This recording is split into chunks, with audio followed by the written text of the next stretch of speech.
మీరు స్టైలింగ్ ఎలా డిసైడ్ చేస్తారన్న? అంటే ఈ క్యారెక్టర్‌కి ఇది సెట్ అవుద్ది అని. బికాజ్ ఎవ్రీ ఫిల్మ్ 'డార్లింగ్‌కి' లూజ్ షర్ట్‌లు ఏసారు. యాహ్! 'ఛత్రపతి' టైంలో యాహ్! 2 బటన్స్ ఇప్పేసి ఆబ్వియస్‌గా యాహ్! యాహ్! షెల్ ఉంటుంది. Yeah! So yeah! Each character మీరు వేసుకున్న ప్రతి సినిమాకి ఆఫ్‌కోర్స్ 'సాహోకి' there was yeah! Something else. Yeah! How yeah! Do you decide on that? డెఫినెట్‌గా డైరెక్టర్ అండ్ కాస్ట్యూమ్ డిజైనర్ కూడా. బట్ ఏదో ఒక ఎఫర్ట్ పెట్టాలి ఒక సినిమాకి అనేది కొంచెం పుష్ చేస్తాను నేను కూడా. సో, 'బాస్కిన్' అప్పుడు 'డార్లింగ్' అప్పుడు అడిగాం. అరే ఏం చేద్దాంరా ఇది ఫస్టే రిస్క్ చేస్తున్నావు లవ్ స్టోరీ. ఇది ఆడాలి ఎలాగైనా కానీ కన్నగారు గారు కాన్ఫిడెన్స్ కానీ నేను 'ఛత్రపతి' తర్వాత లవ్ స్టోరీ చేస్తే చూస్తారు లేదో టెన్షన్ ఉంది. సరే ఇది కొంచెం జాగ్రత్త చేయాలిరా మనం రిస్క్‌లు వద్దు. ఆల్రెడీ ఒక రిస్క్ చేస్తున్నాం వద్దు అని ఆడు ఒక ఒక డ్రెస్ ఏదో చూపించాడు. చూపిస్తున్నాడు వేరే డిఫరెంట్.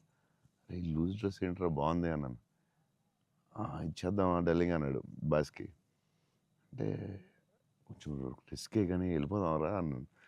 చేసేద్దాం డార్లింగ్ బాగుంటుంది నీ హైట్‌కి బాగుంటుంది అన్నాడు. నువ్వు కాన్ఫిడెంట్‌గా ఉన్నావు కదా అని. ఎందుకంటే ఇది చూపిస్తే ఎవడో ఇంపాసిబుల్ అది యాక్సెప్ట్ చేయడం.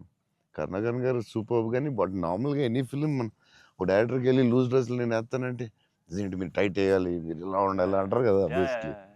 కానీ లక్కీలీ కరుణాకర్ గారు యాక్సెప్ట్ చేశారు కానీ మేము అనుకున్నాం అంత ఈజీగా యాక్సెప్ట్ చేయరు కానీ మేము ధైర్యం చేసి చేస్తాం. అదొక స్టైల్ అంతే.